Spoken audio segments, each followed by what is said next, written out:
Assalamualaikum warahmatullahi wabarakatuh. Perkenalkan, nama saya Muhammad Musal Fariji dengan NIM 020002001003, jurusan manajemen. Assalamualaikum warahmatullahi wabarakatuh. Perkenalkan, nama saya Saputra Wardana dengan nomor NIM 0220021025. Poltranas adalah politik strategi nasional, di mana yang pertama yaitu politik. Politik yaitu pembentukan kekuasaan dalam bermasyarakat dalam suatu keputusan untuk bernegara. Yang kedua yaitu strategi nasional. Strategi nasional yaitu cara untuk membentuk politik nasional untuk mencapai sasaran dan tujuan nasionalnya. Selanjutnya yaitu ada penyusunan Polstranas di Indonesia. Pada era Soekarno memiliki 3 kepemimpinan, yaitu pada era revolusi, era federal, dan demokrasi terpimpin.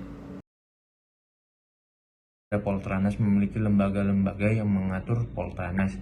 Sejak tahun 1981, lembaga-lembaga yang disebut dalam Undang-Undang Dasar 1945 merupakan struktur politik, yaitu yang pertama adalah Presiden, kedua MPR, ketiga DPR, keempat BPK, dan kelima MA.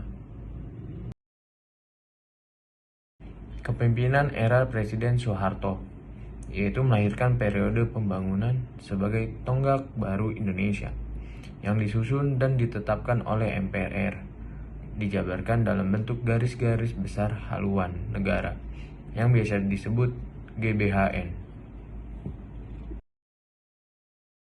Kepemimpinan era Presiden B.J. Habibie, sesuai ketetapan MPR nomor 10/MPR/1998.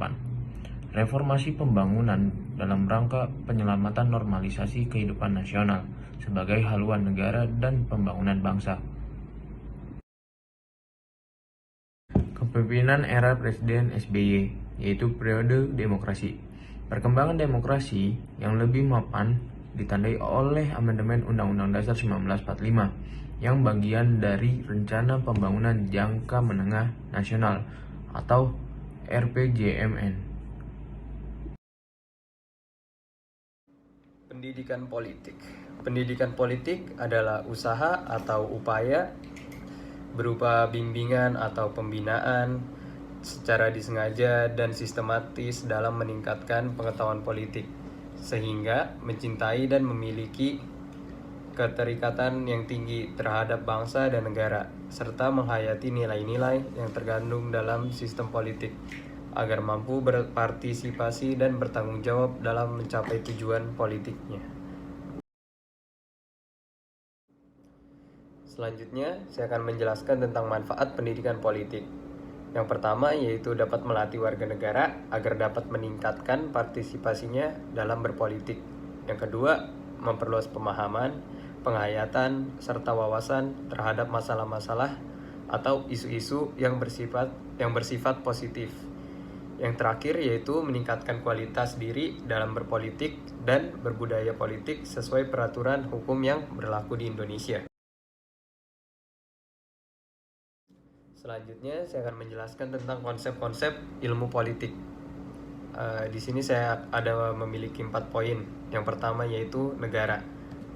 Negara adalah suatu organisasi dalam suatu wilayah yang mempunyai kedaulatan tertinggi yang sah dan yang ditaati oleh rakyatnya.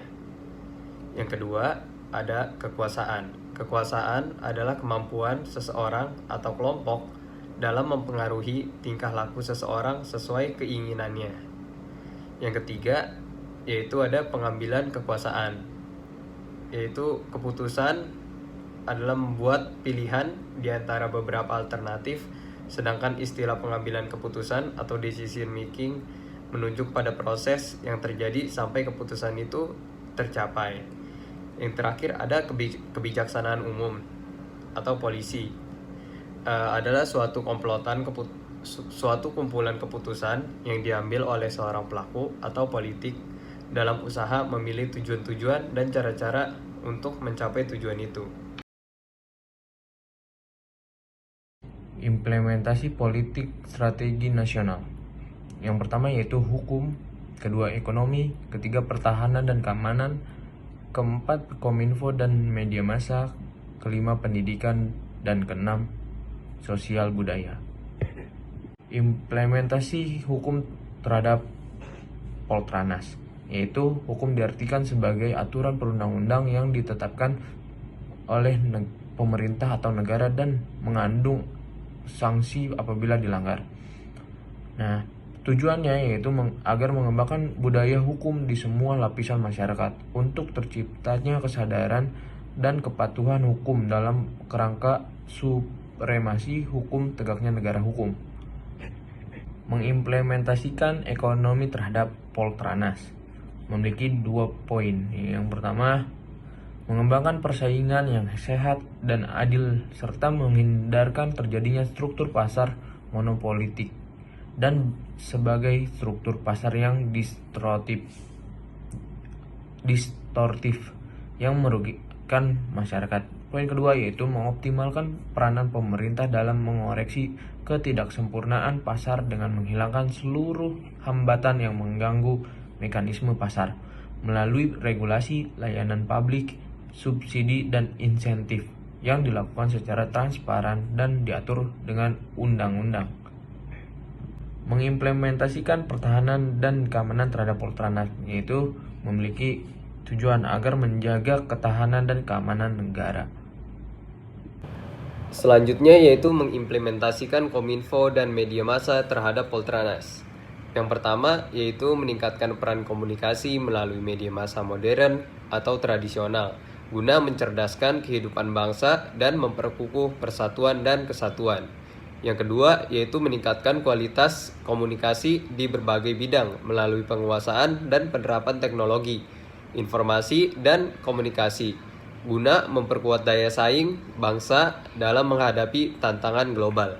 Mengimplementasikan pendidikan terhadap Poltranas memiliki beberapa poin, diantaranya yaitu mengembangkan sikap kritis terhadap nilai-nilai budaya dalam rangka memilih nilai budaya yang kondusif dan serasi untuk menghadapi tantangan pembangunan bangsa di masa depan. Poin kedua yaitu merumuskan nilai-nilai kebudayaan Indonesia sehingga mampu memberikan rujukan sistem nilai terhadap totalitas perilaku kehidupan ekonomi, politik, hukum, dan kegiatan kebudayaan dalam rangka mengembangkan kebudayaan nasional dan meningkatkan kualitas berbudaya masyarakat. Poin yang terakhir yaitu mengimplementasikan sosial budaya terhadap Poltranas. Yang pertama poinnya yaitu kesehatan dan kesejahteraan sosial seperti mengembangkan sistem jaminan sosial tenaga kerja bagi seluruh tenaga kerja untuk perlindungan keamanan dan keselamatan kerja yang memadai.